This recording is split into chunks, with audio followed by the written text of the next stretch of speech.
Bismillahirrahmanirrahim. Assalamualaikum warahmatullahi wabarakatuh. Nama saya Muhammad Al-Iman bin Zaidi, bernama metrik P137456. Saya pelajar ijazah sarjana pengajian Islam Syariah. Jadi insya-Allah pada hari ini saya akan membentangkan proposal daripada subjek projek pendidikan 1 semester 1 tentang kajian saya yang bertajuk kepentingan kursus pra-perkahwinan dan amalannya dalam kalangan pasangan Muslim di Selangor. Jadi saya di bawah seliaan yang berbahagia Prof. Mahathir Dr. Zuiza binti Muhammad Kusrin. Jadi insya-Allah saya akan menerangkan satu persatu pada hari ini tentang apa pengenalan isi-isinya yang bakal saya nokta ataupun kajikan tentang secara asasnya tentang kursus pra-perkahwinan. Jadi kita pergi kepada pengenalan. Jadi pengenalan yang pertama yang ingin saya bentangkan pada ini adalah setiap daripada negara itu bermula daripada keluarga. Ya. Negara, lahirnya negara itu daripada masyarakat. Masyarakat itu daripada mana? Daripada keluarga. Dan keluarga itu terbentuk daripada individu. Jadi bagi melahirkan satu struktur masyarakat yang harmoni, ya, dalam bernegara, keluarga memainkan peranan yang penting dalam membentuk pribadi seseorang individu. Dan Allah Subhanahu Wa Taala merakamkan dalam Al-Quran dalam surah Ar-Rum ayat 21, yang mana secara ringkasnya ayat ini menceritakan tentang kelebihan Allah Subhanahu Wa Taala menciptakan manusia ini supaya berpasangan antara sama kita untuk berkeluarga lah, tentang kelebihan. Jadi sebelum kita berkeluarga ini sudah tentu, ya, kita perlulah kita katakan dalam berkeluarga ini perkahwinan itu merupakan satu ibadat. Jadi semestinya apabila sesuatu ibadat yang ingin kita lakukan itu sudah tentu kita terlebih dahulu hendaklah mempunyai ilmu. Jadi ilmu ini penting supaya apa? Supaya kita dapat mempersiapkan diri kita tentang asas-asas dalam kehidupan berkeluarga. Malah mutaakhir ini, apa yang berlaku pada negara kita dan seantero dunia adalah masalah rumah tangga, konflik rumah tangga meningkat. Jadi isu-isu dalam berkeluarga ini meningkat, menyebabkan banyaknya isu perceraian, banyaknya isu tentang ketidakstabilan dalam berkeluarga, menyebabkan negara tidak harmoni.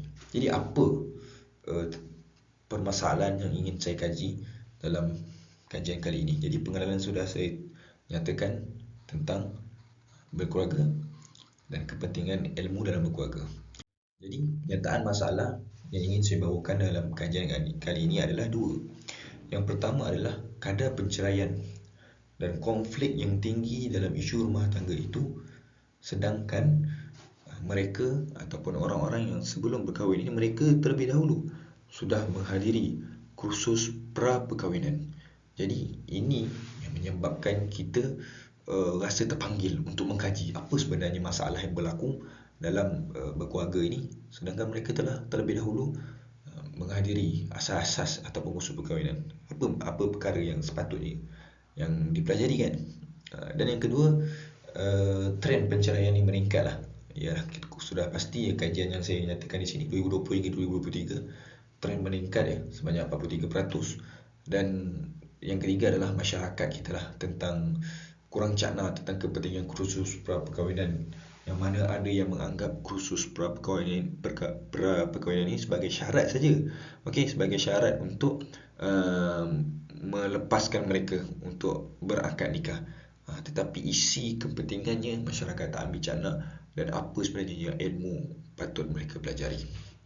Jadi seterusnya, kajian lalu yang saya telah ambil ataupun literature review yang saya telah buat, saya bahagikan kepada 3 konsep. Yang pertama, konsep klasikal teori yang telah disyarahkan oleh guru saya, Dr. Zuliza, berkenaan dengan apa Al-Quran kata tentang ilmu perkahwinan ini, apa yang hadis kata, apa yang sunnah kata, apa yang Nabi kata tentang ilmu dalam rumah tangga ni, dan apa ulama kata, iaitu ulama turas yang 100 tahun kebelakangan ini dan yang sebelum-sebelumnya, tabi'in, tentang apa sebenarnya pandangan mereka terhadap ilmu dalam perkahwinan ini, dan apa pandangan daripada ulama-ulama kontemporer. Yang ini telah saya nyatakan dalam kajian lalu saya tentang ulama-ulama dan terdahulu telah menceritakan, telah mengarang pelbagai kitab fiqh munakahat, kepentingan ilmu pernikahan dalam rumah tangga. Hatta ulama Jawi, ulama-ulama terdahulu, ulama turas, telah mengarang pelbagai kitab syarahnya untuk menerangkan kepada kita tentang selok-belok asas dalam ilmu berumah tangga. Dan advanced theory yang saya bawa adalah bagaimana kajian kita ni, kajian kursus perkahwinan, pra-perkahwinan ini tentang dalam negara kita bagaimana. Okey, dalam negara kita apa pengamalan dalam negara kita, dan di luar negara bagaimana pasangan-pasangan yang di luar negara, pasangan sama ada Islam ataupun bukan Islam. Contoh ada United Kingdom, negara Brunei, negara mana-mana lagi, negara Norway, Poland dan sebagainya. Apa pandangan-pandangan dan tata cara mereka dalam mengendalikan ilmu pra-perkahwinan ini.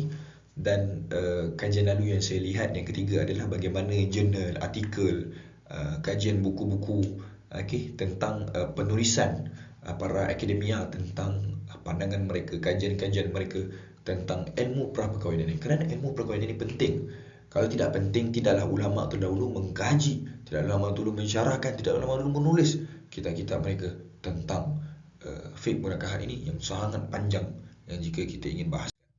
Dan yang persoalan kajian yang ingin saya sampaikan pada hari ini adalah, yang pertama adalah apakah konsep ilmu pra-perkahwinan Islam ini di Malaysia ni, bagi pasangan Islam di Malaysia dan pasangan civil ataupun non-Muslim di Malaysia dan luar negara. Apakah konsep mereka dalam ilmu pra-perkahwinan, apa konsepnya dibawakan di Malaysia, bagaimana di pasangan Muslim dan non-Muslim, bagaimana sama ada dalam Malaysia dan luar negara. Yang kedua, apakah ingin saya kajikan tentang isi kandungan yang terdapat dalam kursus pra-perkahwinan bagi Muslim yang berada di Selangor. Dan yang saya ingin kaji yang ketiga adalah apakah respon sebenarnya, respon pasangan muda yang berada di negeri Selangor ini yang telah menyertai kursus pra-perkahwinan. Jadi persoalan perkajian ini perlu untuk kita melahirkan satu hasil kajian yang berimpak. Jadi objektif kajian saya tadi saya dah tanya dan saya ingin menjawab apakah itu objektif kajian saya. Sudah tentu objektif kajian saya itu saya ingin mengkaji konsep ilmu pra-perkahwinan itu sendiri, ada sama ada Islam dan bukan Islam, dan masyarakat di Malaysia lah, sama ada Malaysia dan luar negara, dan menganalisis isi kandungan, dan sudah tentu mengkaji rekod respon pasangan muda terhadap mereka yang telah lalui kursus perkahwinan ini. Jadi metodologi kajian dua yang saya gunakan adalah kualitatif, artikel, jurnal saya mengkaji untuk menjawab objektif yang pertama dan kedua, dan kuantitatif saya gunakan juga sebagai metodologi untuk menjawab respon kepada persoalan kajian yang ketiga ataupun objektif yang ketiga. Jadi hasil perbincangan saya dengan pensyarah saya iaitu Dr. Zuliza tentang saya nak bersetujulah untuk melibatkan pasangan muda dalam merekodkan hasil ataupun respon mereka terhadap kursus perkahwinan yang telah mereka menyertai. Adakah aplikasi dalam kehidupan mereka rumah tangga? Dan yang seterusnya melibatkanlah kajian saya ini tentang Muslim dan non-Muslim juga, supaya saya nak lihat apa itu perbezaan Muslim dan non-Muslim dalam persediaan dalam rumah tangga. Dan saya nak juga tinjau juga dalam keadaan tinjauan juga dibuat oleh untuk negara luar lah, tentang ilmu pra-perkahwinan di United Kingdom, macam saya sebut di negara Brunei, tentang apakah di luar negara adakah sama dengan Malaysia. Dan kesimpulan dapat saya buat ni untuk mengenal pastilah respon pasangan muda terhadap kursus perkahwinan khususnya di negeri Selangor. Kepentingan kajian ini supaya masyarakat sedar tentang kursus pra-perkahwinan ataupun ilmu pra-perkahwinan ini, dan supaya kesemua ini dapat melahirkan sebuah negara yang harmoni, sejahtera dan memenuhi 6 rukun.